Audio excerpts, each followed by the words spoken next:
Bonjour. Bonjour à toutes et à tous. Bonjour Euh, Mohamed, bienvenue. Bienvenue. Joanne et tout le monde est là, je pense. Vous m'entendez? Oui, le son est très bon. Il est bon. L'image aussi. Tout à fait. OK. Bonjour Mohamed. Bonjour Bon. Joanne. Alors, aujourd'hui, nous sommes le jeudi 20 mai 2021. Il est 9 heures, heure locale de Montréal, Québec, Canada. Je m'appelle Mohamed Ayaï. Je suis ingénieur principal au sein du pôle ressources énergétiques du cabinet RHRE. Je m'adresse à vous aujourd'hui depuis Casablanca, Maroc. Je suis ravi de vous accompagner tout au long de cet événement organisé en ligne en tant que modérateur, facilitateur de vos échanges. Dans cette mission, je serai assisté par Madame Joanne Saint-Onge et Monsieur Aziz Chaïb du cabinet RHRE. Et aussi je serai assisté par Monsieur Jonathan de CETIM International, notre partenaire qui s'occupe des aspects techniques relatifs à la plateforme et à la diffusion. Ce webinaire est organisé conjointement par le cabinet RHRE et l'association de la société des sociétés d'électricité d'Afrique, ASEA, voilà, basée à Abidjan, en Côte d'Ivoire. Tout d'abord, au nom de l'équipe de RHRE et de tous nos partenaires, permettez-moi de souhaiter la bienvenue à tous nos invités présents en direct avec nous maintenant, ainsi qu'aux participants qui vont nous rejoindre plus tard et ceux qui vont nous voir en différé. Tout de suite, le thème qu'on a choisi pour aujourd'hui sur l'énergie et l'industrialisation, en fait, les pays africains, à travers les institutions continentales qui les représentent, ont adopté depuis quelques années des stratégies de développement dans divers secteurs. Secteur d'infrastructure, l'urbanisation, l'industrialisation, l'atténuation des changements climatiques, la stratégie pour atteindre les objectifs de développement durable et aussi stratégie qui vise l'intégration économique régionale sur le continent. En matière d'énergie, l'Afrique s'est engagée dans une stratégie d'approvisionnement en énergie en utilisant les ressources naturelles disponibles sur le continent. De ce fait, il était nécessaire de faire des choix technologiques qui permettent d'exploiter ces ressources naturelles de manière durable. Entre-temps, la crise sanitaire est arrivée avec les impacts néfastes que l'on connaît tous sur l'économie mondiale, sur les économies locales, plus ou moins sévères. Ce sont des difficultés qui se sont ajoutées à celles attribuées déjà aux impacts dus au phénomène du changement climatique. Aujourd'hui, en cette période post-Covid, il nous semblait opportun de connaître l'état des lieux et les perspectives de développement des projets dans la filière énergétique. Alors, les perspectives dans le secteur de l'énergie de l'Afrique, la situation des objectifs de l'agenda 2030 adopté par le continent africain, par les pays africains. Et aussi, il était intéressant pour nous de voir l'approche des industriels et des partenaires stratégiques pour l'Afrique qui viennent d'ailleurs, notamment du Québec et du Canada. Pour cela, nous accueillons chaleureusement aujourd'hui nos panélistes qui ont accepté de partager généreusement avec nous leur temps et leurs connaissances concernant ce sujet-là. Alors, au programme, on aura M. Abel Didier Tella, qui est le directeur général de l'ASEA. Il va être suivi par M. Sylvie Bonfils, qui est le président de Global Shift Institute. Monsieur Guy Drouin, président directeur général de Biothermica Canada, et Madame Seynabou Ba, qui est conseillère et qui représente aujourd'hui, et que je remercie vivement, Il représente Investissement Québec International. Après les interventions de nos panélistes, il y aura une séance de questions-réponses. Je vous encourage à poser toutes les questions que vous voulez. Et à la fin, il y a Madame Saint-Ange, Joanne Saint-Ange, présidente de CCCHRE, qui va nous faire le mot de la fin. Voilà. Avant d'aller plus loin, je donne la parole à mon collègue Jonathan pour nous rappeler quelques consignes techniques. À toi, Jonathan. Merci, M. Ayaï. Bonjour tout le monde. Bienvenue à ce webinaire. Donc, je vous remercie d'être parmi nous. Pour commencer, Zoom est très simple. Toutes les options se trouvent en bas de votre écran. Vous avez l'option qui s'appelle chat ou discussion, où vous pourrez en fait nous écrire durant la présentation. Donc, vous pouvez appuyer sur le bouton. Vous aurez alors un onglet à droite qui va s'ouvrir et vous pourrez alors nous écrire. Par défaut, vous écrivez à tout le monde, mais vous pouvez également choisir à qui vous voulez envoyer vos questions ou commentaires. Et à ce sujet, je suis l'organisateur, donc le nom organisateur 7e et moi-même. Et donc, si vous avez des questions ou des problèmes, veuillez m'écrire directement. Il me fera un plaisir de vous assister. Vous allez avoir également un onglet en bas appelé Q&R ou questions et réponses. Et à cet endroit, on vous demanderait en fait d'écrire vos questions relativement au contenu qui sera discuté là, durant l'événement aujourd'hui avec les différents présentateurs. Donc, écrivez toutes vos questions à cet endroit-ci et à la toute fin de la présentation, nous réserverons une période de temps pour répondre justement à vos questions. Toutefois, vous devez savoir qu'on a un horaire à respecter, donc il est possible qu'on ne puisse pas répondre là, à toutes vos questions. Donc, je répète, si vous avez des questions relatives au contenu du webinaire, veuillez les écrire dans l'onglet Q&R, s'il vous plaît. Et finalement, à la toute fin du webinaire, vous serez redirigé vers une page, un sondage d'appréciation du webinaire. On vous demanderait alors de prendre quelques minutes pour y répondre. Donc, c'est un peu toutes les directives qui ont à faire. Je vous souhaite un très bon webinaire et je redonne la parole à M. Ayaï. Merci beaucoup. Merci, Jonathan. Alors, avant, juste un petit mot, quelques mots sur le cabinet RHRE pour ceux qui ne le connaissent pas. Le cabinet RHRE a été fondé en 2002 à Montréal, Québec, par Madame Joanne Saint-Ange. Aujourd'hui, on est presque bientôt 20 ans de présence en Afrique. Donc, dès la première année, on était déjà présent, on intervient avec le pôle RH et le pôle RE. Alors, le pôle RH, ressources humaines, les services sont des services de ressources humaines que vous connaissez certainement tous, la gestion et le développement des compétences RH, la conduite du changement, l'ingénierie de formation et le management interculturel. Ce dernier volet représente le cheval de bataille du pôle ressources humaines dans notre cabinet. Pour le pôle ressources énergétiques, aussi, il y a les services classiques qui sont de l'audit énergétique, la métrologie environnementale notamment, et surtout la métrologie énergétique et pour la gestion de l'eau. Il y a les développements et les conduites des projets des énergies renouvelables. Et nous offrons aussi des ateliers de formation dans le domaine de l'énergie et de l'efficacité énergétique. Concernant les interventions des deux pôles, ce sont des pôles qui travaillent de manière distincte, souvent, mais aussi en tandem, c'est-à-dire sur des projets qui sont des gros projets qui sont complexes. On est amené à travailler en symbiose entre le pôle ressources humaines et le pôle ressources énergétiques pour répondre aux besoins du projet. Voilà. Pour nos auditeurs qui se posent la question sur le tandem qui est devant, qui est derrière, je veux dire, par expérience, c'est toujours l'humain qui est devant. C'est le masculin qui est humain devant et c'est le féminin énergie qui est derrière, qui pédale derrière. Voilà.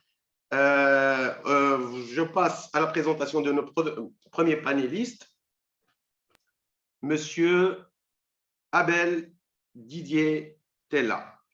Monsieur Abel Didier Tella, que je remercie vivement pour sa générosité, sa présence et son temps aujourd'hui avec nous. Alors, Monsieur Abel Didier Tella est un ingénieur de formation.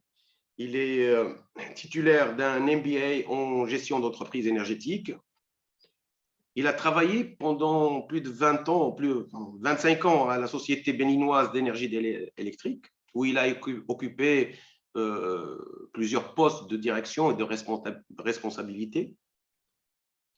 Il a été aussi membre du conseil scientifique du Centre régional de l'énergie solaire, basé à Bamako, en Mali, entre 1986 et 1989. Actuellement, M. Tella, il est le directeur général de l'ASEA, l'Association des sociétés d'électricité d'Afrique, basée en Côte d'Ivoire. Et à son poste, il a pu établir des partenariats assez solides entre les institutions africaines, internationales et les institutions ou les organismes de financement. Monsieur Tella, il parle couramment le français, l'anglais, le russe, ça je le savais, mais il parle aussi apparemment l'espagnol et le portugais, ça je ne le savais pas. Je vous remercie pour votre présence, encore une fois. Je donne la parole à Monsieur Tella. Monsieur Tella, à vous la caméra, le micro et l'auditoire. Merci Mohamed, merci. Mesdames, Messieurs, bonjour. Je vais donc, sans plus tarder, afficher ma présentation.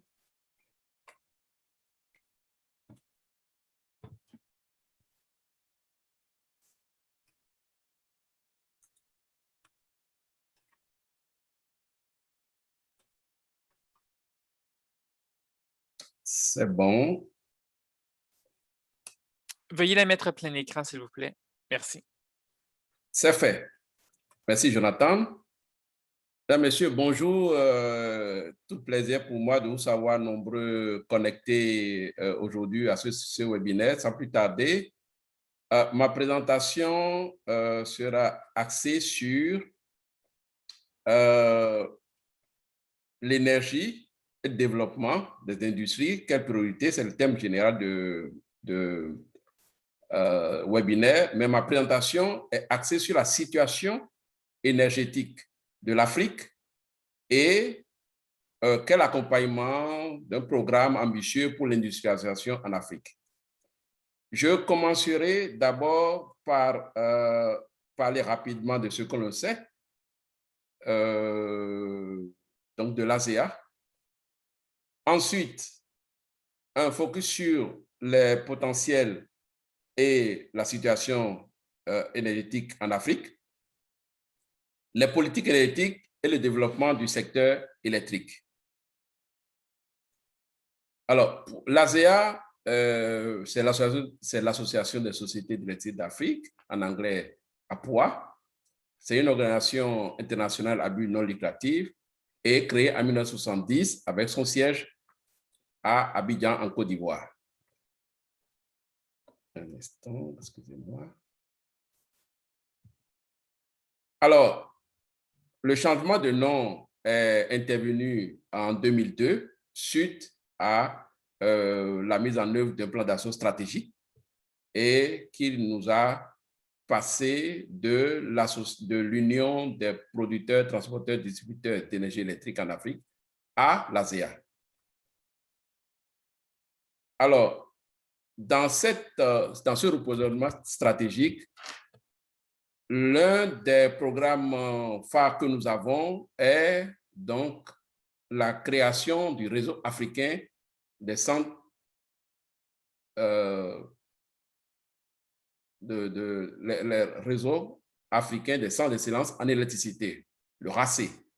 Donc, l'objectif principal du RACE est d'améliorer les performances des secteurs de l'électricité, intensifier le commerce régional en renforçant les compétences techniques et de gestion du personnel de société d'électricité à tous les niveaux. Aujourd'hui, le RACE compte 10 centres d'excellence. On compte le centre d'excellence, le centre de métiers de l'électricité en Côte d'Ivoire, le centre de formation en énergie au Nigeria, l'Égypte, le Kenya, le Ghana, l'Afrique du Sud, la Zambie et bien sûr le CSTE au Maroc, le l'IFEG en Algérie et le centre de formation de l'Astec en Tunisie.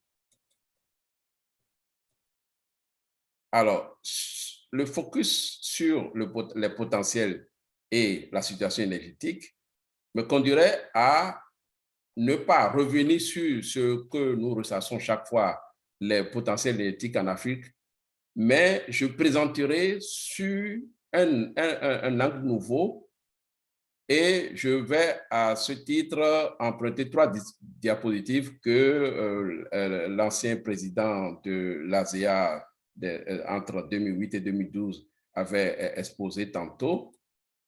Et le premier, c'est l'effet saillant, c'est que les 54 pays africains sont sur un territoire de 30 millions de kilomètres carrés qui engloberait la Chine, les États-Unis, l'Europe, l'Inde et le Japon.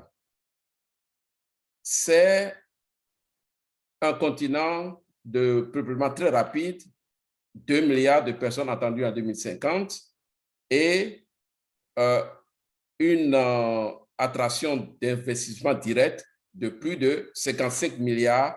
On était en 2011 quand il présentait ça, et une économie de croissance rapide, plus de 6% sur 10 années. Alors, les 3 idées qui suivent vont donner une idée du potentiel africain. Je le passe en français. L'Afrique a probablement plus de ressources que nulle part ailleurs que vous pouvez imaginer. Je souhaite que nous réalisions aussi vite que veulent les gens, mais cela prend du temps. Ça, c'était Al-Moshri, qui était le président de Chevron Afrique, Amérique latine.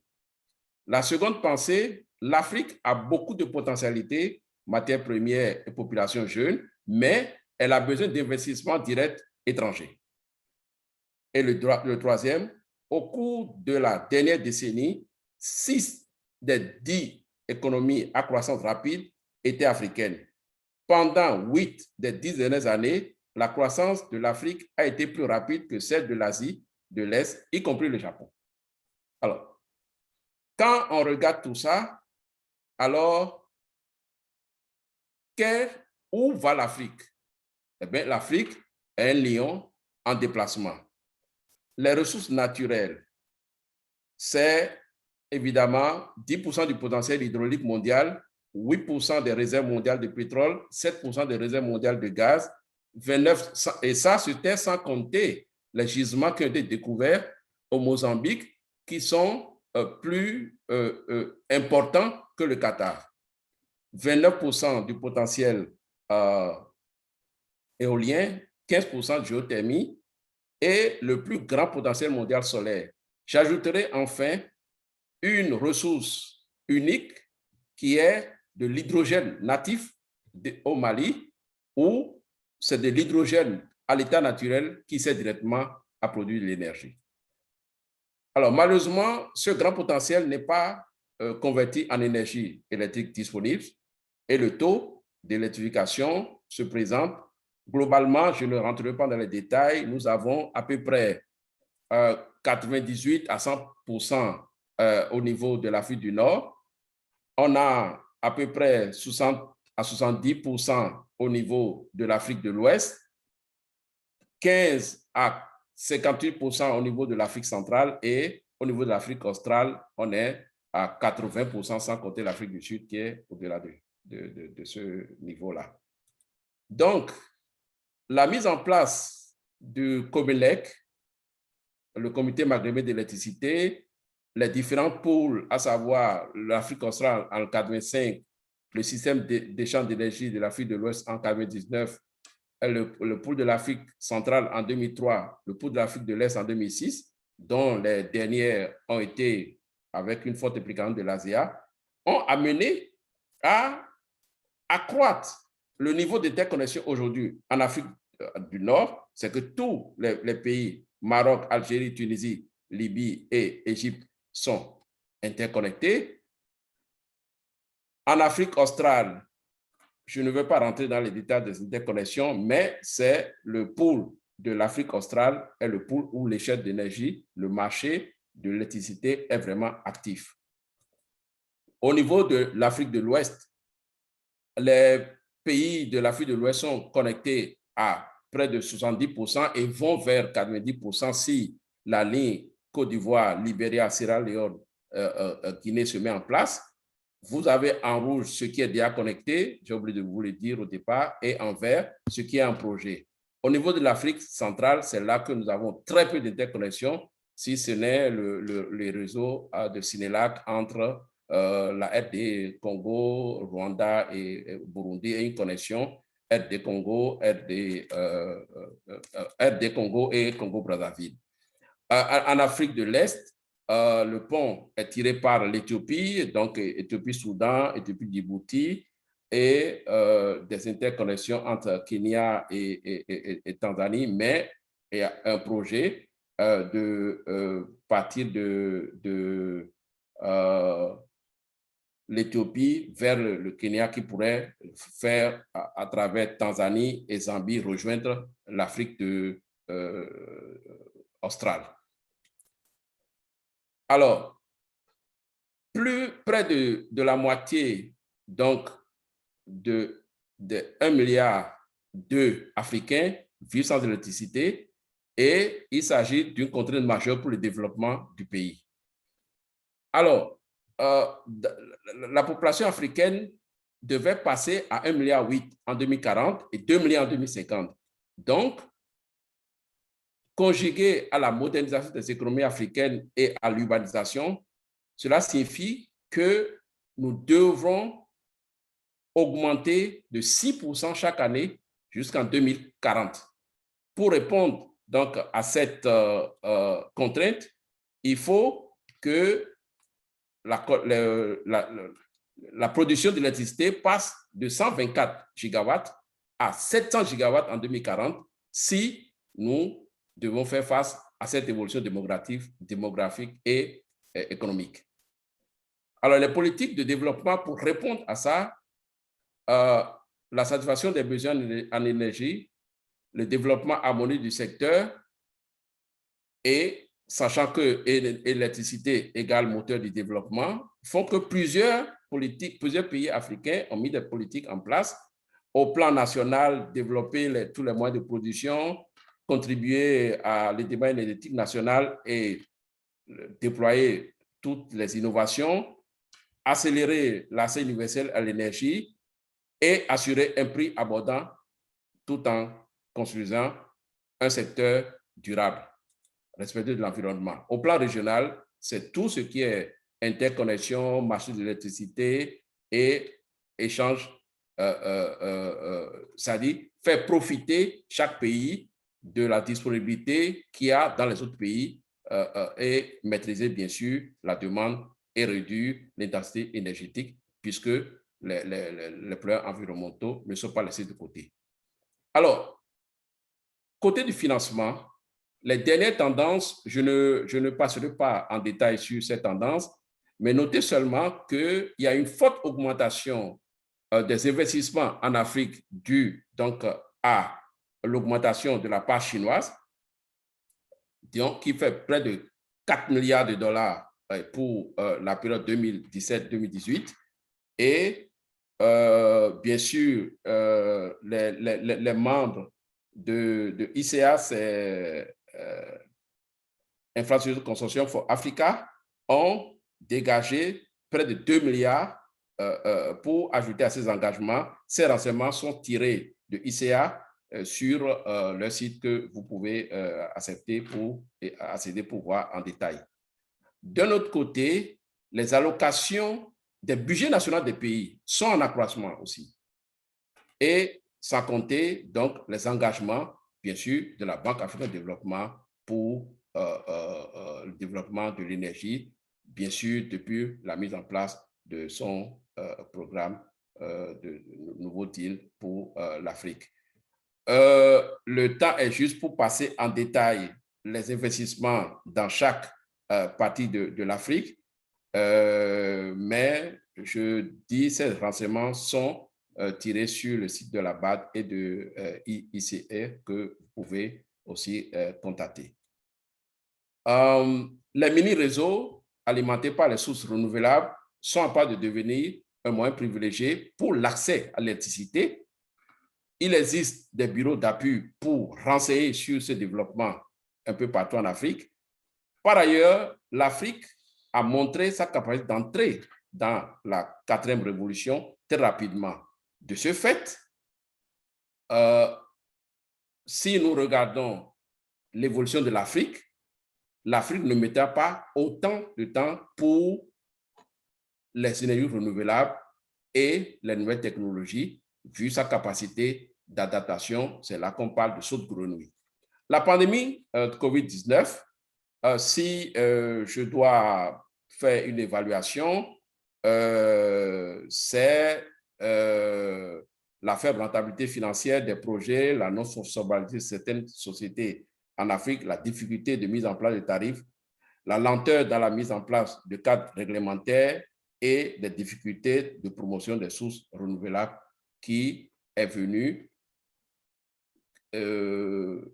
compliquer les difficultés des sociétés d'électricité dans la période post-COVID-19. Il faut mettre donc en place une planification de ressources intégrées pour un véritable développement du secteur en Afrique, tout en conciliant électricité, exploitation minière, transformation locale et le commerce pour l'utilisation bienveillante de toutes les technologies, de toutes les sources pour un accès universel à l'énergie en Afrique. Donc, cette image que tout le monde connaît, nous devons la changer. Et pour ma conclusion, je dirais que l'Afrique a montré donc sa participation à la révolution du GSM, donc la globalisation de l'économie est une opportunité pour attirer plein de financements dans le secteur de l'énergie, tout en utilisant toutes les technologies à notre disposition pour une transformation énergétique de l'Afrique. Je vous remercie. Merci Abel, merci pour ton intervention. Il y a beaucoup à dire sur le sujet. Juste pour reprendre les ratios de surface que tu as dit tout à l'heure sur la superficie du continent africain, j'ai fait un petit calcul et j'ai trouvé que la superficie du Québec est de l'ordre de 5,49% de la surface la superficie du continent. Alors, on peut aussi comparer l'économie des deux pays ou des deux régions et voir qu'est-ce qu'on peut faire pour en profiter des expertises et des ressources de chacun. D'où d'établir. Oui. La conclusion, elle était parfaite et je suis justement intéressé par l'aspect des mini-réseaux comme solution alternative aux solutions classiques et des technologies. Je pense aussi que c'est un bon créneau qui peut être très attractif pour les investissements dans le secteur de l'énergie. Merci Abel, on te retrouvera à la séance des questions. Merci. Merci. Alors, notre deuxième panéliste, c'est Monsieur Sibi Bonfils. Alors, je remercie Monsieur Sibi Bonfils pour son temps, sa présence aussi et tout ce qu'il va nous partager avec nous. Alors, avec Monsieur Bonfils, on veut aborder le sujet de l'agenda 2030 et changement climatique et la réalité des énergies renouvelables pour atteindre des objectifs de développement renouvelables. Alors, je présente Monsieur Sibi Bonfils, qui est docteur et ingénieur en électronique de l'Université des sciences techniques de Lille, en France. Monsieur Bonfils, il a travaillé dans la Société de l'énergie électrique de la Côte d'Ivoire, où il a occupé des postes de responsabilité diverses. Puis, il a travaillé à la compagnie ivoirienne d'électricité. Monsieur Bonfils a occupé entre 1991 et 2010 le poste de directeur adjoint de l'Institut de l'énergie et de l'environnement de la francophonie. Il est actuellement professeur associé au département des sciences fondamentales, chaire en éco-conseil de l'Université de Québec, Chicoutimi. Et il est président du Global Shift Institute. Monsieur Bonfils va aborder ce sujet en 10 minutes, s'il vous plaît. À vous, monsieur Bonfils, la caméra, le micro et l'auditoire. OK. Merci, Mohamed. On m'a demandé de traiter du thème « Quelle énergie pour l'agenda 2030 ?» Compte tenu du temps dont je dispose, j'ai préparé un petit résumé qui vous donne un peu l'essentiel de ce que je vais dire. L'agenda 2030 a été adopté en 2015 par les Nations Unies. Il met en perspective l'avenir que nous voulons. Et ces 17 objectifs, 17 qu'on appelle les ODD, et leurs 169 cibles définissent et balisent le type de développement qui permet de réaliser cet avenir. Ils définissent ainsi quelle sorte d'énergie bâtir pour ce développement. Et donc, quelle sorte d'énergie doit être sollicitée dans l'ensemble des activités humaines sur la période qui vient, en quelque sorte. Dans mon intervention, donc, je présente brièvement l'agenda 2030 et ses 17 objectifs, ce qui me permettra d'apporter quelques éléments de réponse à la question « Quelle énergie pour l'agenda 2030 ?» Avec le scénario zéro émission nette d'ici 2050 de l'Agence internationale de l'énergie, j'illustre les efforts qui sont nécessaires pour construire et mettre en œuvre le système énergétique durable requis. Avec quelques graphiques sur la fin de ma présentation, je situe la réalité sur le terrain, notamment en Afrique. Et comme je le conclus, il y a encore loin de la coupe aux lèvres. Alors, l'agenda 2030 pour le développement durable, appelé aussi Programme de développement durable à l'horizon 2030, remplace en plus ambitieux pour ceux qui suivent les événements internationaux le cadre de coopération mondiale construit autour de ce qu'on a appelé à un moment les objectifs du millénaire pour le développement. Cet agenda a été pensé et conçu comme un plan, et je cite là, comme un plan d'action visant à éliminer la pauvreté et mettre le monde sur la voie de la paix, de la prospérité et de l'égalité des chances pour tous sur une planète en bonne santé. Je cite les Nations Unies très clairement, là, si vous voulez. L'agenda est un plan d'action, comme cela a été énoncé, et il a été défini comme un plan d'action avec une vision et des principes, avec un cadre de résultats à partir desquels on doit mesurer les résultats qu'on obtient, avec des moyens de mise en œuvre définis et des instruments de suivi et d'évaluation. Et au niveau de la vision principale là, qui est dans la tête, que tout le monde devrait avoir la tête, ne laissez personne de côté. Cheminer avec tout le monde. Nous avons les mêmes responsabilités en tant que nation, mais elles sont communes, bien entendu, mais elles sont différenciées. L'action universelle, plutôt les objectifs qui sont définis sont universels, ils concernent tout le monde et ils sont interdépendants, ils sont interliés. Ça, c'est la vision et les principes qui sont énoncés. Ensuite, le cadre de résultat, c'est la population, la planète, la prospérité, le partenariat et la paix. Est-ce que nos résultats vont dans le sens de la satisfaction des besoins de la population, de la protection de la planète, ainsi de suite. Et puis les 17 objectifs de développement durable et leurs cibles. Les moyens de mise en œuvre, c'est un partenariat mondial pour réaliser ces objectifs. C'est tous les acteurs qui sont aux échelles mondiales, aux échelles régionales, nationales et locales. C'est les forats des parties intéressées, les grandes ONG qui travaillent avec les Nations Unies sur ces questions-là. C'est les États, bien entendu.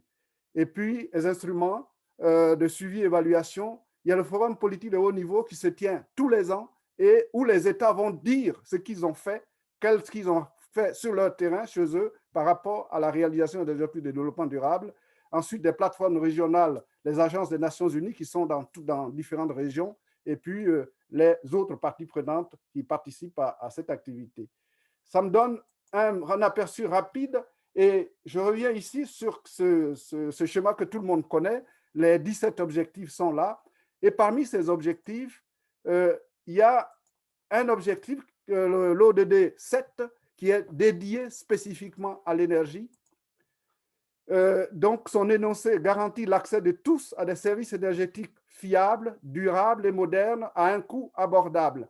Il est organisé comme l'ensemble des ODD. Je ne lirai pas ça. Les ODD sont organisés avec ce qu'on appelle des cibles opérationnelles qui fixent l'objectif qu'on veut avoir atteint en 2030 et des cibles dites moyens de mise en œuvre qui définissent comment on procède pour atteindre ces objectifs. Tous les objectifs de développement durable sont organisés de cette manière. L'énergie n'est pas, il y a une cible, pardon, il y a un objectif d'énergie, mais comme on sait, l'énergie est reliée à toutes les activités humaines, le commerce, l'agriculture, la santé, même la guerre. L'énergie est reliée à toutes ces questions. Pourquoi donc avoir dédié à l'énergie un ODD spécifique? La raison est simple, c'est que l'ODD 7 et ses cibles montrent aux acteurs du secteur de l'énergie, les acteurs nationaux, les acteurs internationaux, les acteurs publics, les acteurs privés, et même de la société civile, montrent à ces acteurs la voie sûre pour réussir la transition énergétique et en construisant des systèmes d'énergie qui sont adaptés aux défis de la lutte contre la pauvreté et de la faim, qui sont au cœur de l'agenda 2030, de l'équité intra- et intergénérationnelle, de la protection de l'environnement et notamment de la lutte contre le changement climatique. Okay? Ils attendent de ces acteurs qu'ils mettent en œuvre des stratégies, des politiques et mesures qui favorisent les systèmes énergétiques durables. De quelle stratégie s'agit-il? Il s'agit d'améliorer de façon radicale la sobriété et l'efficacité énergétique. Il s'agit de faire contribuer considérablement les renouvelables aux mix énergétiques nationaux ou mondiaux. Il s'agit de mettre en place des institutions, des mécanismes financiers adaptés, des politiques ciblées de subventions. Il s'agit de changements majeurs dans les systèmes d'énergie fossile, notamment par la généralisation du captage, de l'utilisation et du stockage du carbone. Il s'agit de sensibiliser, de former les gens, de développer les compétences et les capacités dans cette perspective. Il s'agit vraiment et principalement de systèmes de régulation forts et stables. Les régulateurs ont un rôle clé à jouer dans ces nouveaux développements.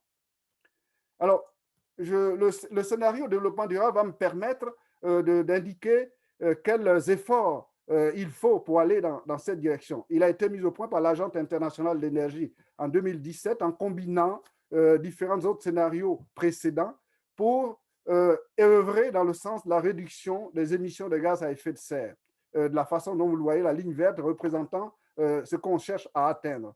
Et pour y aller, il faut de l'efficacité énergétique, des énergies renouvelables, l'interversion des combustibles et notamment le captage du CO2 tel que je vous l'avais indiqué.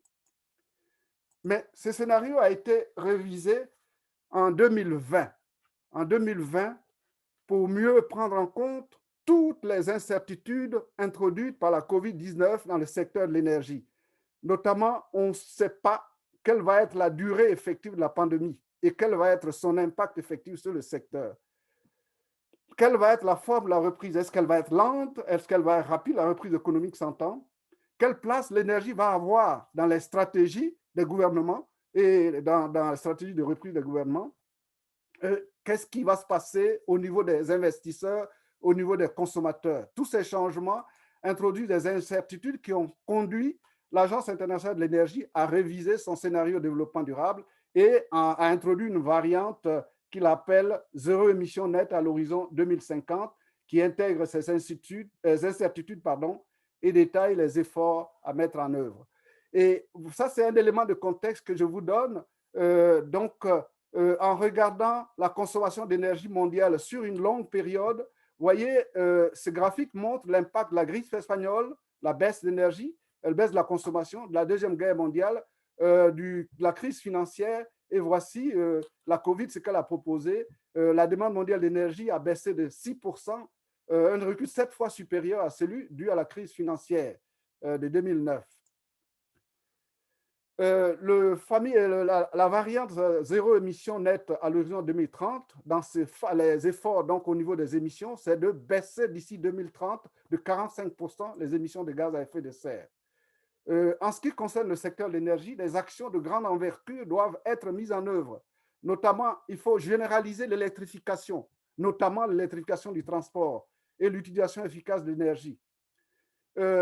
Il faut plus de 50% de voitures particulières vendues doivent être électriques d'ici 2030, en 2030, disons, contre aujourd'hui 2,5%. Il faut réhabiliter une réhabilitation énergétique généralisée du parc immobilier existant. Les efforts concernent aussi l'augmentation de la part des renouvelables dans le mix électrique, passé de 27% aujourd'hui à 60%. L'accroissement du risque d'installation des parcs photovoltaïques de 110 à 500 gigawatts par an, le doublement de tous les 2 ans de la capacité de fabrication des batteries. 25% de la chaleur industrielle doit provenir de l'électricité et des carburants à faible émission, comme l'hydrogène propre, dont on parle beaucoup aujourd'hui et sur lequel on s'active.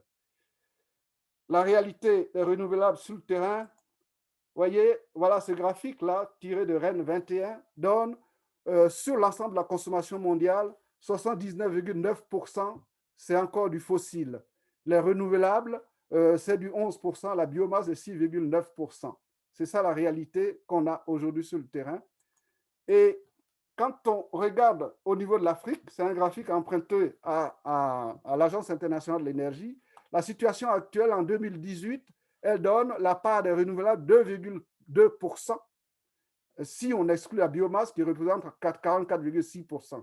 Et en se projetant à l'horizon 2040, par rapport au scénario politique déclaré, c'est-à-dire les politiques annoncées dans les contributions déterminées au niveau national, soumises par différents pays, on voit que la part des renouvelables reste encore marginale, 9,5%, la biomasse 36,3%. En ce qui concerne donc le scénario K-Afrique réalisé par l'Agence internationale de l'énergie, qui projette donc la situation énergétique africaine à l'horizon 2040, mais voilà, la part des renouvelables remonte sensiblement à 18,5%, la biomasse baissant, le gaz prenant une place importante dans le mix énergétique à cet horizon-là. Je termine avec ce graphique qui présente le cadre du secteur de l'électricité, étant donné par rapport à notre ami Tella qui est intervenu sur le secteur électrique. Dans le secteur électrique, le mix, dans le cas Afrique énoncé tout à l'heure, bon, à l'heure actuelle, donc en 2018, la part des renouvelables est de 20,8%. À l'horizon 2040, l'agence, le cas Afrique, donne une part à près de 60%. Voilà. Donc, il y a encore loin de la coupe aux lèvres. C'est la conclusion que je tire. Merci Sylvie, merci, c'est très intéressant. J'aurai l'occasion, j'étais attiré par la partie où la courbe où on voyait un peu les demandes dans l'énergie qui ont été réduites en comparaison avec d'autres crises. C'est très intéressant, peut-être qu'il faut la suivre. En tout cas, on aura l'occasion de poser quelques questions tout à l'heure. Merci Sylvie, c'est très gentil. Je vais aller rapidement pour présenter M. Drouin. M. Guy Drouin, bienvenue parmi nous. Voulez-vous allumer votre caméra, s'il vous plaît? M. Drouin, il est diplômé du Polytechnique de Montréal, ingénieur en génie électrique, et il est titulaire d'un MBA de l'Université de McGill. Il a dirigé plusieurs projets, d'importants projets de construction et d'opération d'usines de gazification de la biomasse. En 1987, il a fondé Biothermica, une entreprise spécialisée dans le financement, dans la mise en place et l'opération d'infrastructures dédiées à la valorisation énergétique du méthane. M. Drouin est auteur de plusieurs brevets d'invention et de publications scientifiques et a obtenu plusieurs prix et distinctions. Actuellement, il est président du conseil d'administration de Biothermica Carbone, il est vice-président du conseil de bioénergie IT et coprésident du comité sur l'écofiscalité d'Ecotech Québec. Monsieur Drouin. Cher Guy, bienvenue. À toi la caméra, le micro et l'auditoire. Merci, merci. Donc, je vais aller chercher ma présentation qui est ici. Voilà. Donc, voilà. Qu'est-ce qui se passe là? Attention, qu'est-ce que je fais là?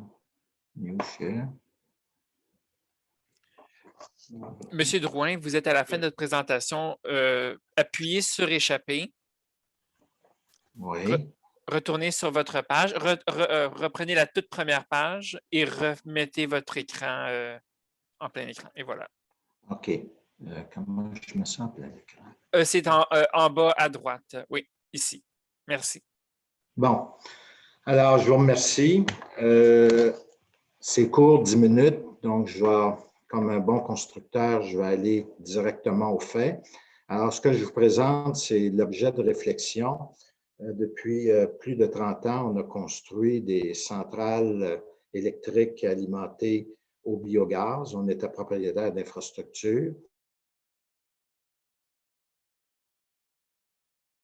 On est également de projets de décarbonisation de mines de charbon souterraines basés sur notre technologie.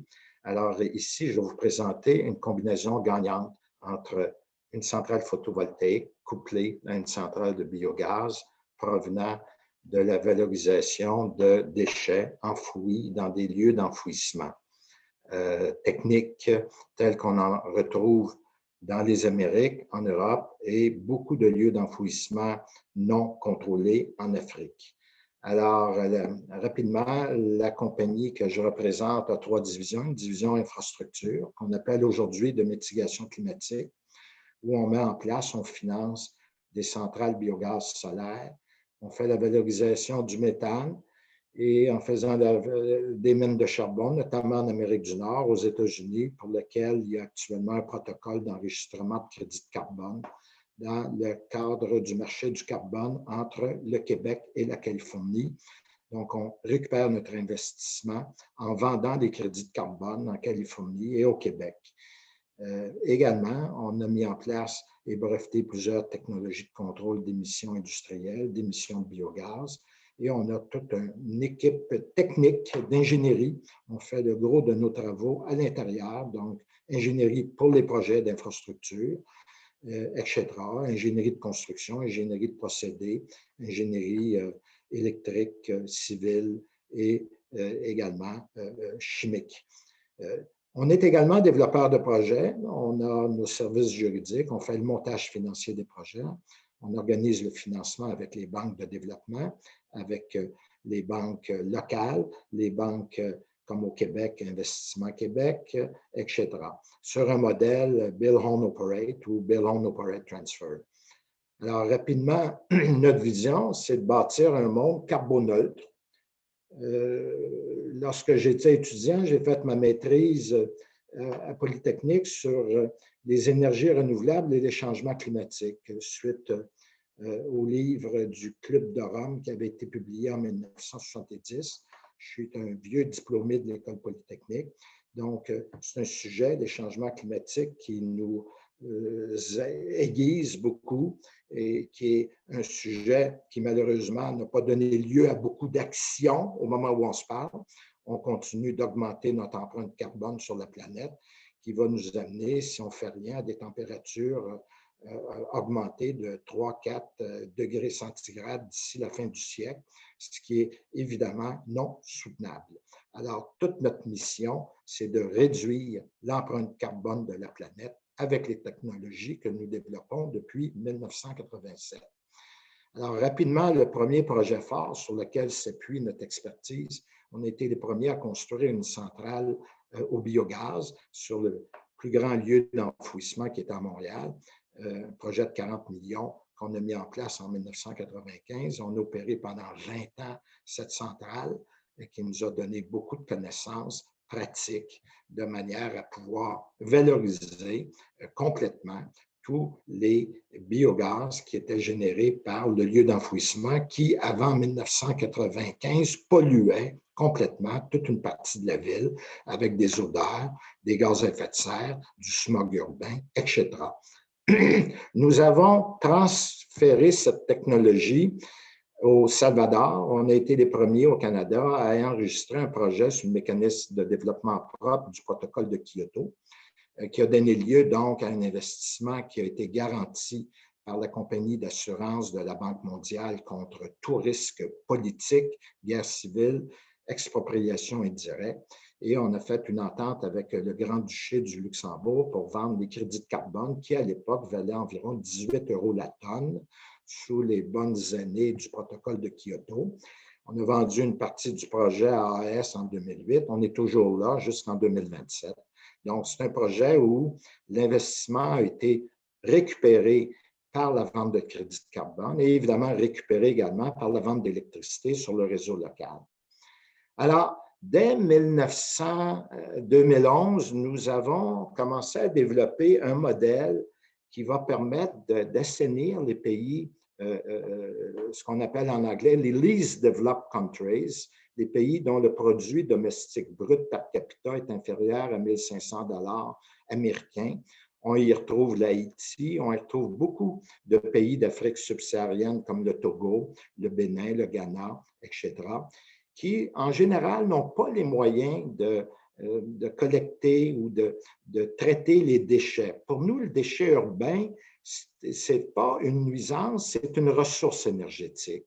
Alors, on a développé un projet en Haïti, au Gonaïves, la troisième plus grande ville de 400 000 habitants, un projet où on va coupler une centrale photovoltaïque qui va être mise dans un premier temps avec une centrale biogaz, le lieu d'enfouissement étant une batterie naturelle. On peut accumuler à l'intérieur d'un lieu d'enfouissement technique, lorsque bien conçu, plus de 3 jours de biogaz sans que le biogaz ait créé une externalité polluante et qui permet à ce moment-là, la combinaison des deux, de produire une électricité aussi fiable qu'une centrale de base, comme une centrale au gaz naturel ou une centrale nucléaire ou une centrale au charbon.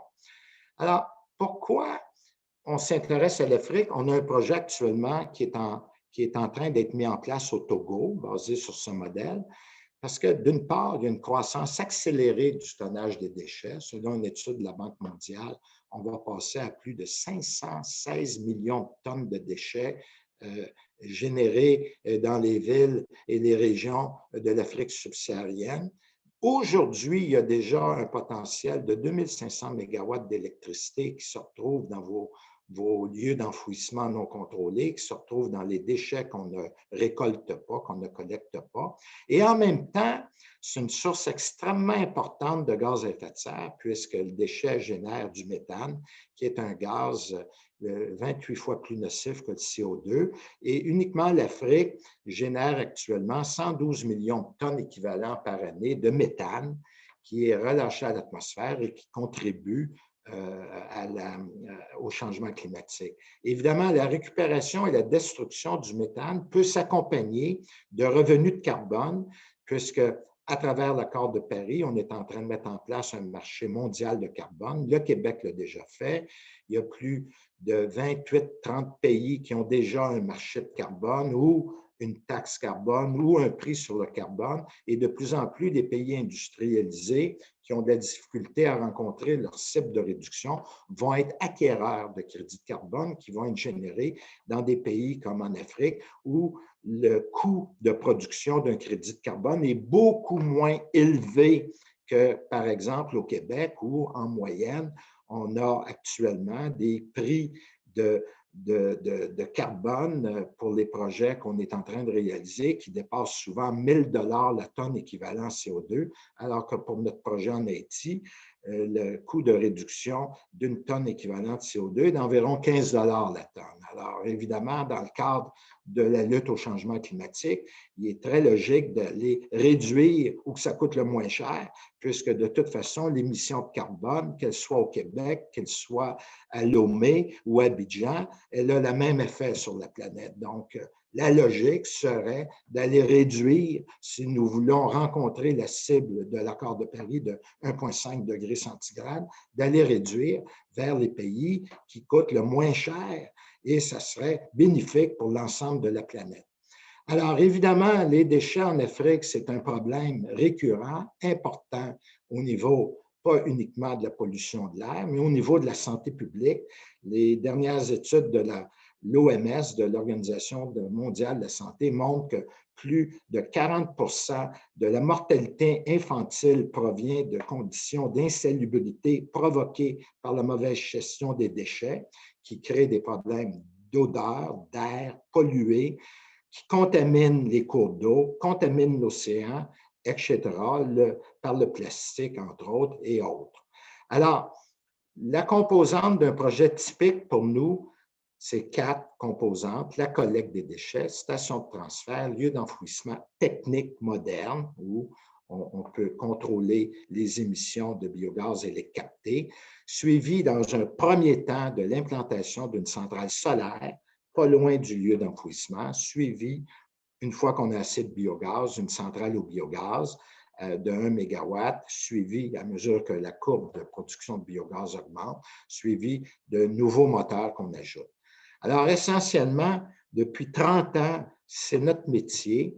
On sait comment évaluer les gisements gaziers, donc les décharges sauvages en Afrique. On peut évaluer il y a combien de mégawatts, donc combien de réduction de gaz à effet de serre que ça peut inférer, etc.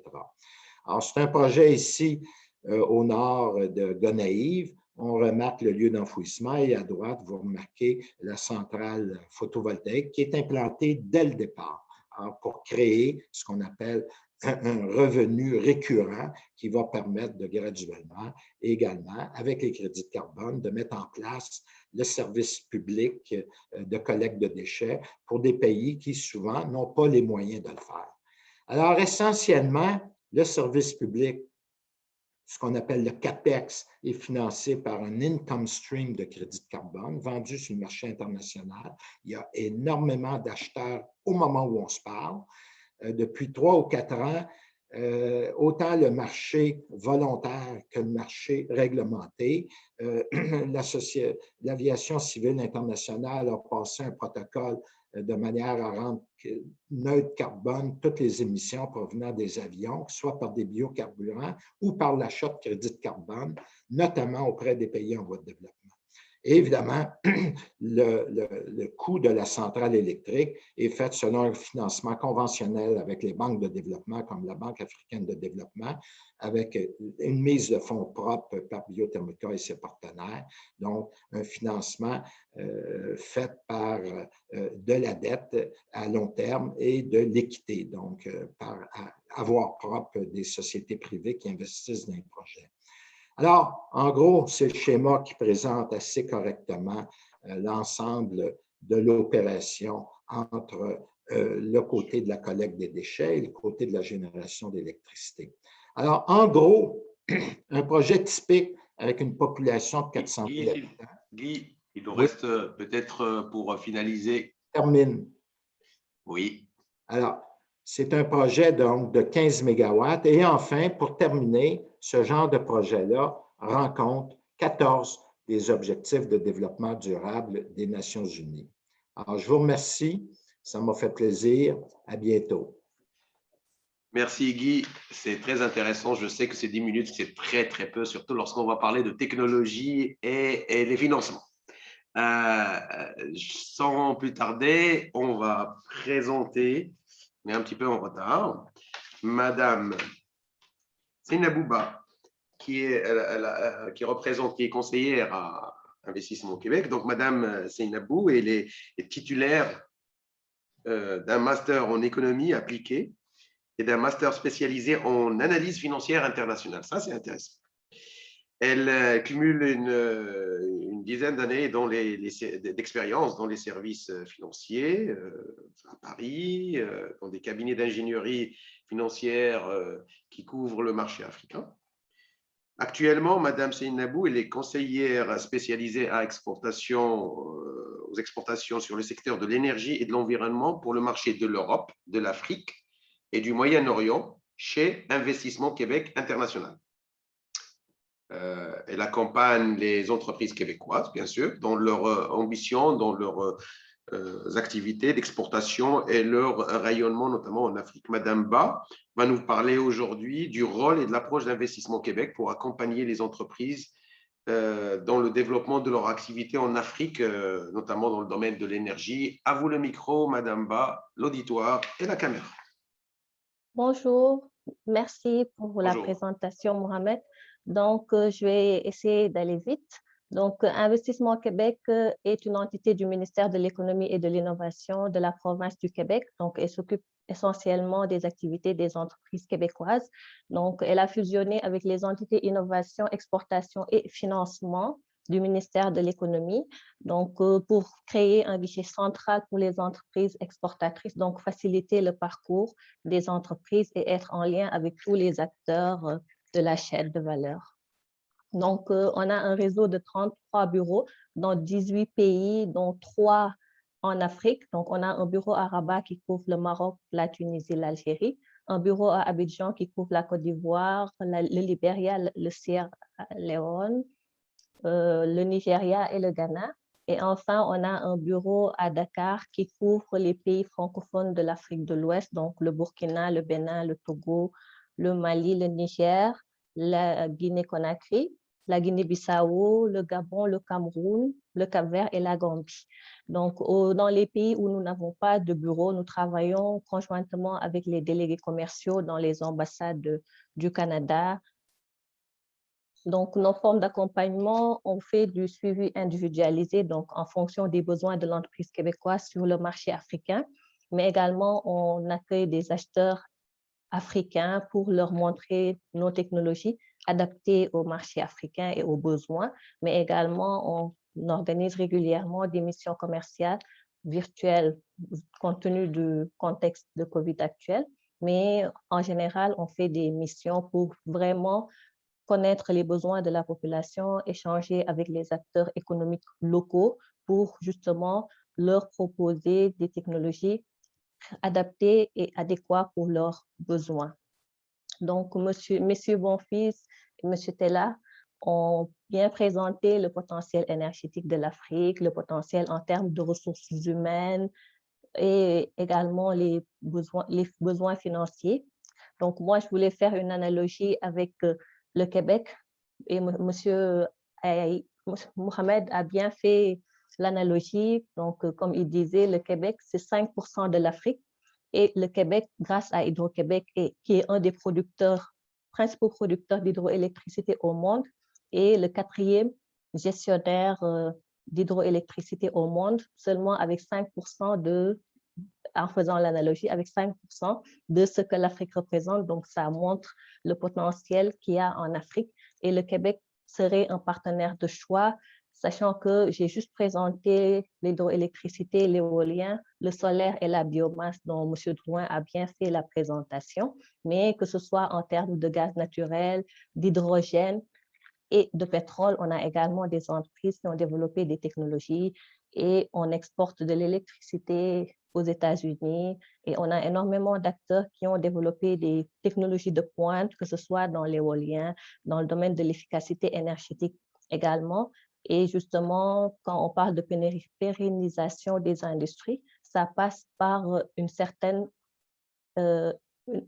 capacité énergétique, parce que qui dit industrie et autosuffisance parle de coûts énergétiques, et les projets manufacturiers et industriels nécessitent énormément d'énergie. Donc, une indépendance énergétique, un accès universel à l'énergie est la base, en tout cas, pour une indépendance de l'Afrique et une autosuffisance. Donc, j'ai juste voulu faire une analogie entre ce qui se fait au Québec et qui pourrait être facilement fait en Afrique et permettrait de résoudre énormément de problèmes, sachant que on parle beaucoup du potentiel énergétique africain, mais le taux et l'accès à l'énergie est très faible et en tout cas le nerf de toutes les politiques énergétiques en cours actuellement. Donc, au sein d'Investissement Québec, on a des solutions financières, que ce soit en termes de financement par prêt, de garantie, de fonds d'investissement ou d'accompagnement de filiales dans les sociétés étrangères. Donc, on a un financement qui est adapté à tout type de projet, que ce soit en termes de productivité, en termes d'exportation, de recherche et développement, d'innovation, mais également de tout ce qui est relève et transfert d'entreprise, mais également l'aide à la commercialisation pour vraiment adapter les produits québécois aux besoins de la population, quel que soit le pays en Afrique. Donc, enfin, je pense qu'on ne va pas refaire la roue. Il y a beaucoup de programmes qui sont en train d'être mis en place. Tout à l'heure, on a parlé des projets mini-grid, donc avec la Société financière internationale qui est présente partout en Afrique. Il y a également les produits de garantie en fonction des pays pour justement permettre aux investisseurs d'être plus rassurés et d'investir en Afrique, sachant que l'Afrique propose les taux de rentabilité les plus élevés. Donc, c'est rare hors Afrique, Amérique latine, de voir des taux de rentabilité sur des projets de plus de 10%. Donc, il y a également les politiques énergétiques de la francophonie et au niveau provincial, en dehors des financements mis en place par Investissement Québec, il y a le ministère des Relations internationales, le ministère de l'Économie et également le programme de coopération climatique internationale du Québec qui peut octroyer des subventions jusqu'à $1 million sur des projets en Afrique et en Amérique latine. Et on s'appuie, comme je disais tout à l'heure, sur le réseau de EDC qui peut proposer des garanties sur des projets. Il y a également FinDev qui est très actif en Amérique latine et en Afrique. Et la CCC, donc la Corporation commerciale canadienne.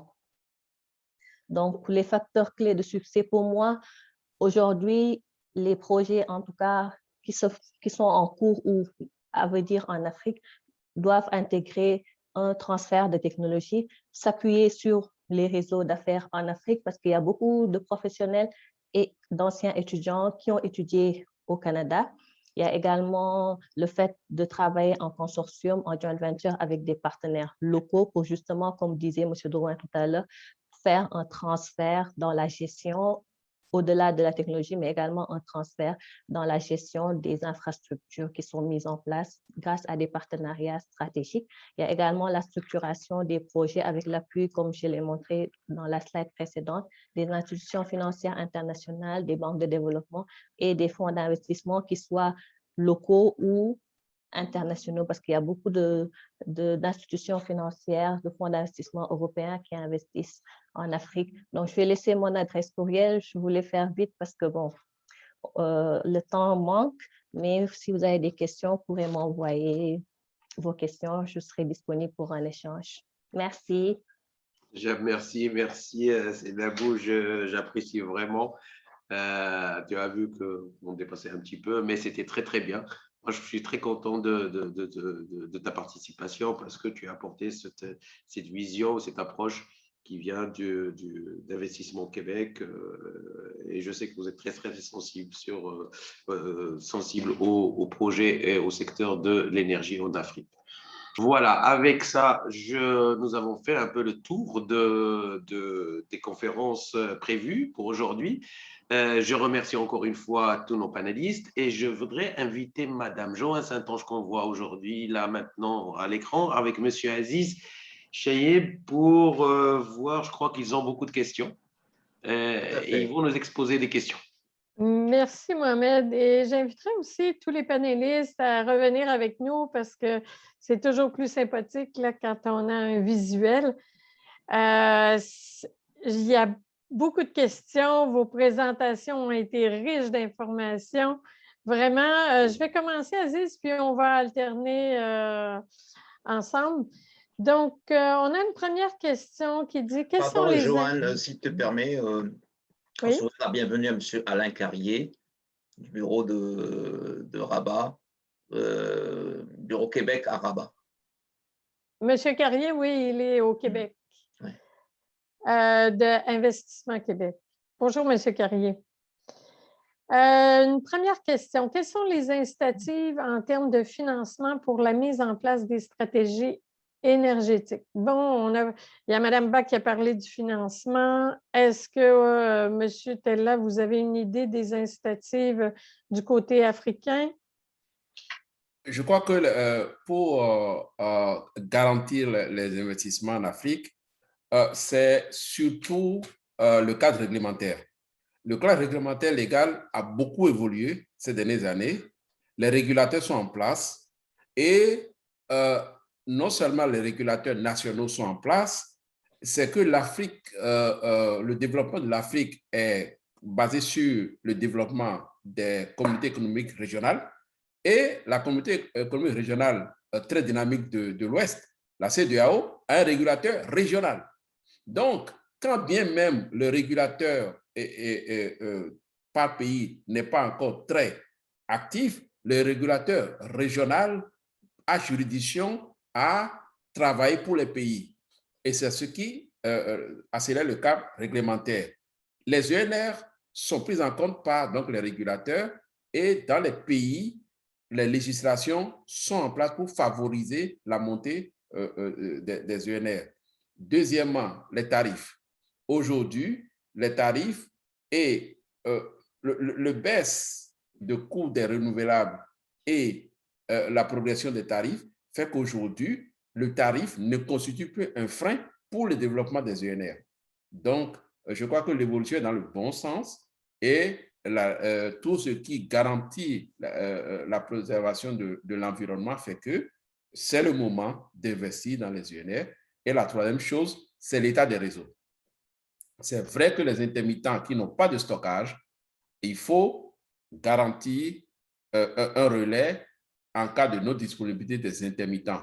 Mais l'Afrique a aussi des renouvelables non intermittents, la géothermie. Et pour moi, le premier renouvelable, c'est l'hydraulique, bien sûr.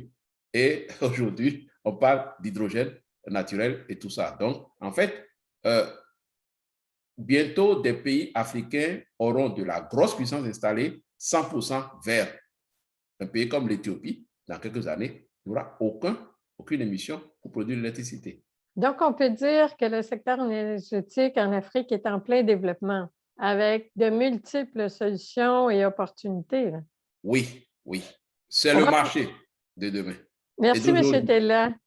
On va poursuivre avec une deuxième question, Aziz. Oui, alors il y a une question de M. Zamali. Quelle serait la place de l'électronucléaire en Afrique selon les scénarios que vous avez cités, M. Tella?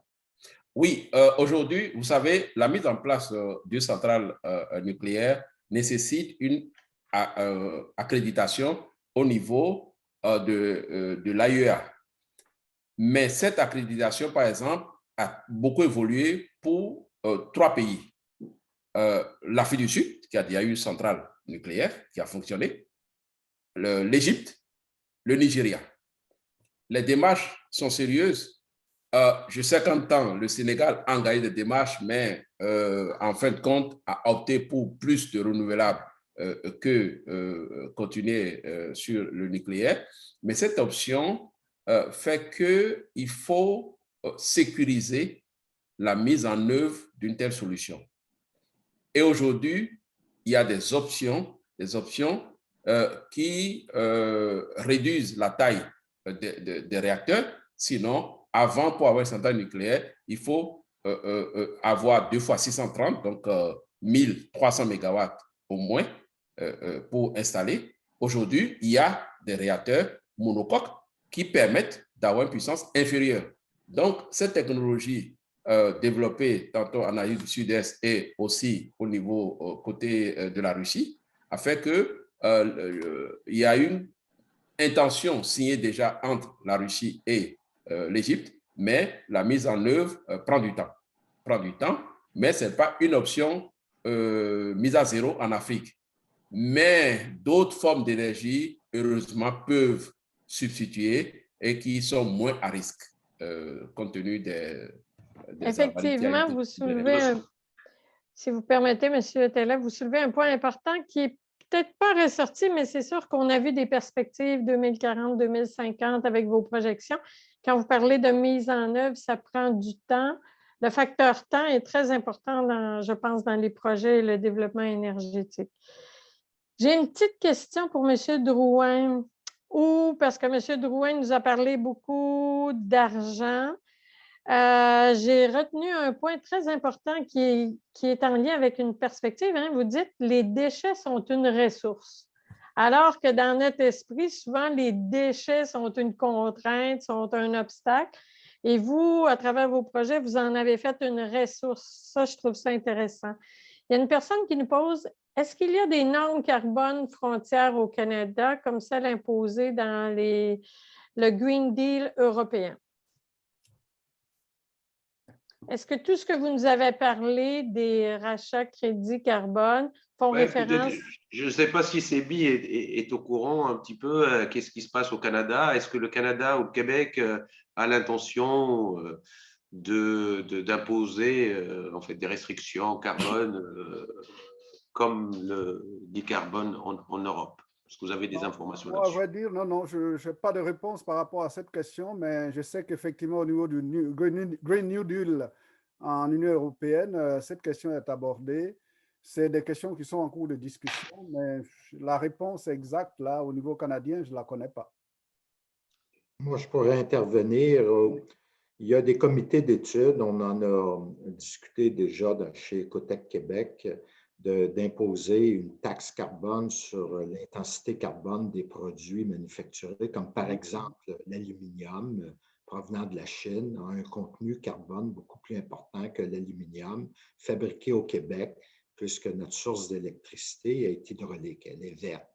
Alors, il y a des discussions qui se passent actuellement, autant aux États-Unis qu'au Canada, qu'en Europe, pour éventuellement prévoir appelons ça une taxe carbone sur les produits importés, sur certains produits importés. Donc, on voit une tendance dans ce sens-là. Il y a des discussions. J'ai participé à un webinaire il n'y a pas longtemps avec KPMG à Londres, où on regardait tous les aspects fiscaux reliés à tout ça. C'est assez complexe parce qu'il faut faire une traçabilité au niveau des produits. Quel est le contenu carbone de chacun des produits? Pour l'aluminium, c'est simple, mais pour, par exemple, un téléviseur où il y a 120 composantes différentes d'autant de pays, ça peut être pas mal compliqué d'établir un contenu carbone d'un téléviseur lorsqu'il y a plusieurs composantes fabriquées dans différents pays avec différents facteurs d'émission carbone. Merci. Merci. Joanne, si tu permets, il y a une autre question aussi.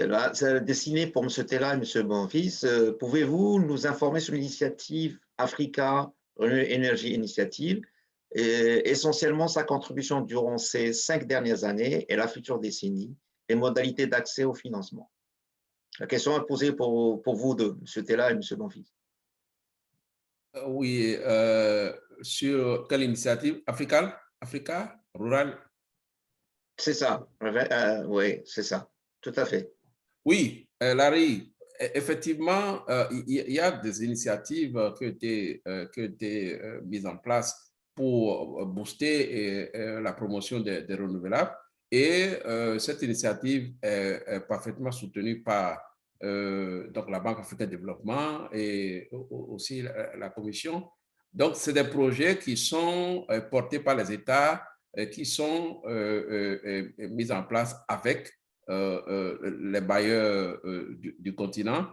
Mais l'accélération, c'est-à-dire que l'empreinte de ces initiatives dépend vraiment des engagements des pays.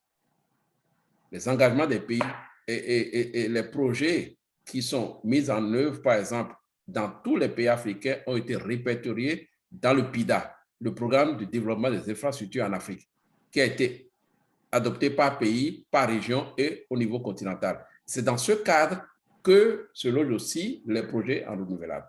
Donc, si on prend le développement de la première phase, on voit essentiellement que c'est des projets de production d'énergie non polluante.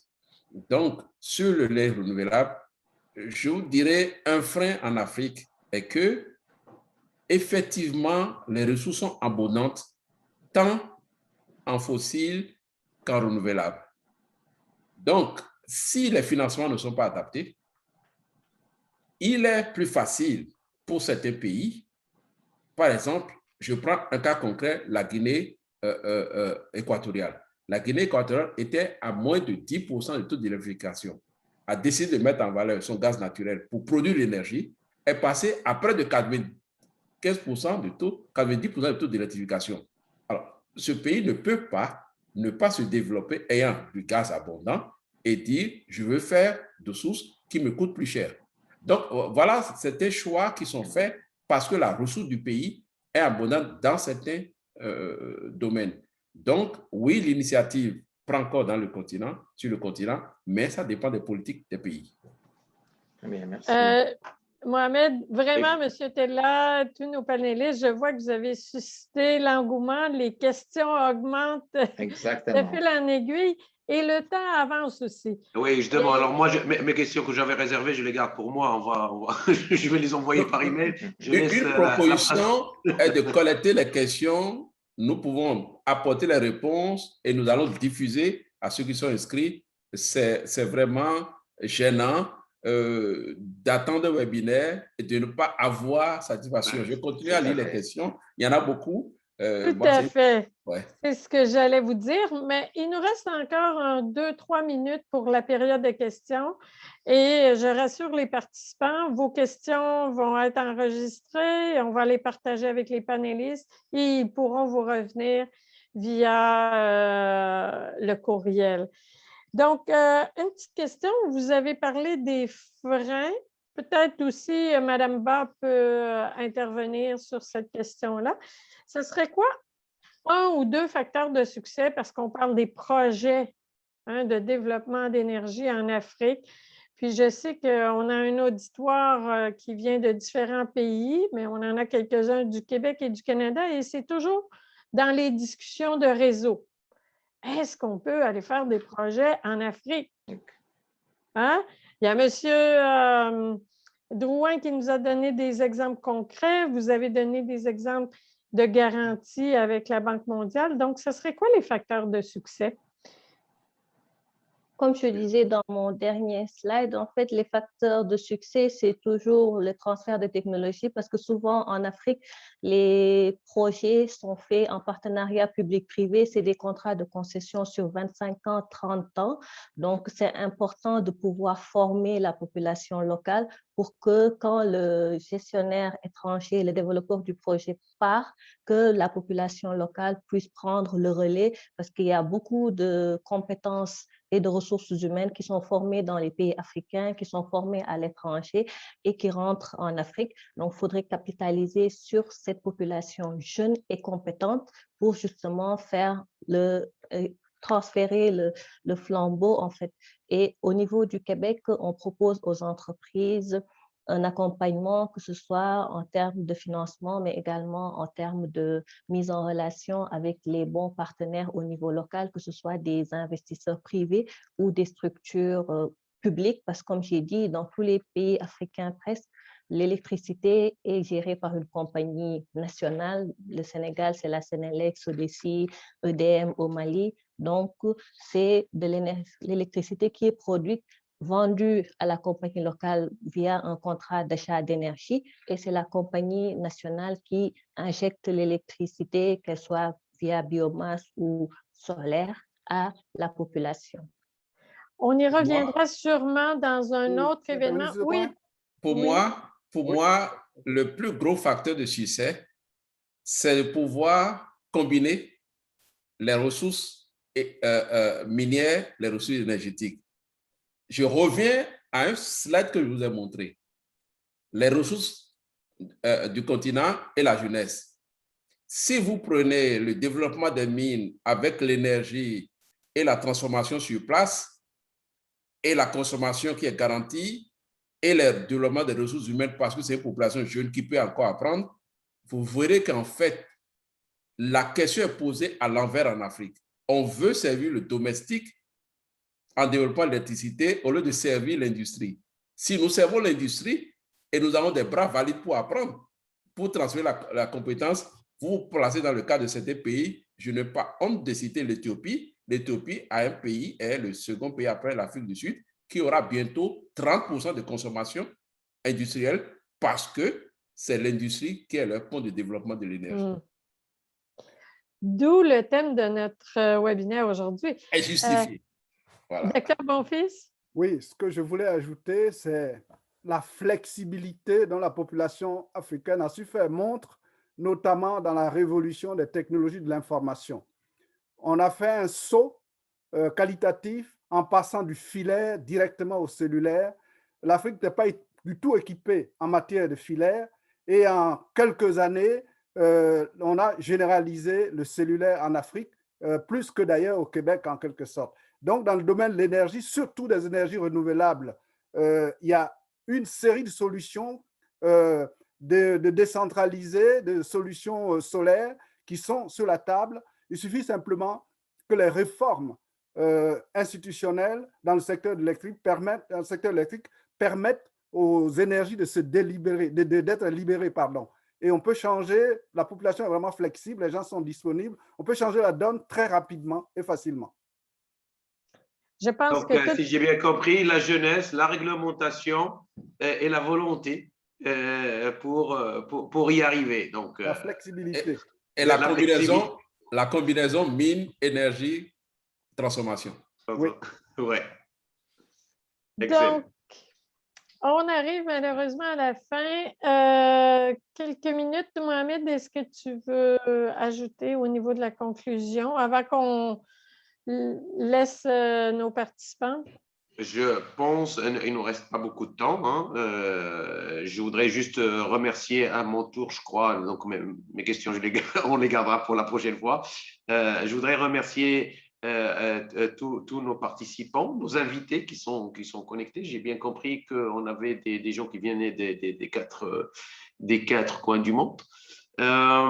J'étais très ravi d'être avec vous aujourd'hui en tant qu'animateur. Merci, Monsieur Tella, vraiment pour ta générosité. Merci, Madame Ba. Merci, Monsieur Bonfils. Merci, Monsieur Drouin. On a beaucoup de choses à se dire après. C'est très intéressant tout ça. Je voudrais juste passer le mot à Madame Joanne Saint-Onge, notre présidente, qui va faire le mot de la fin.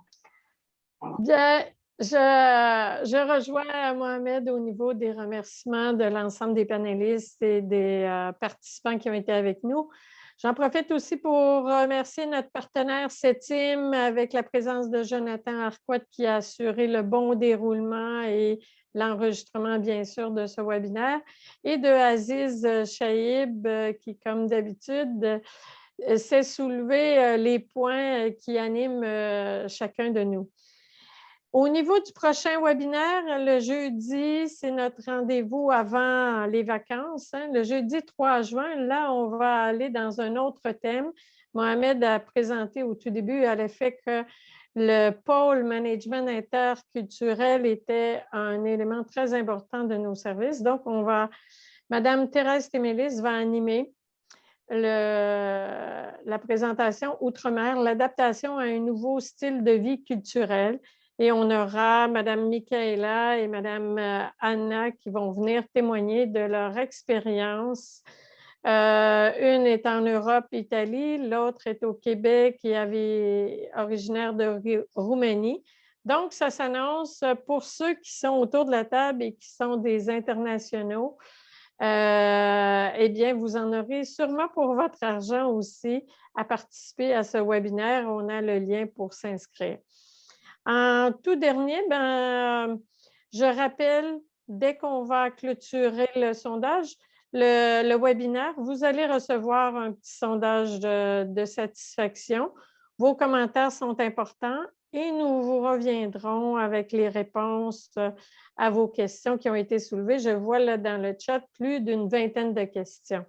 Donc, ça sera un rendez-vous pour une prochaine fois. Merci à tous et bonne continuation. Faites attention, gardez la santé. On vous donne un prochain rendez-vous.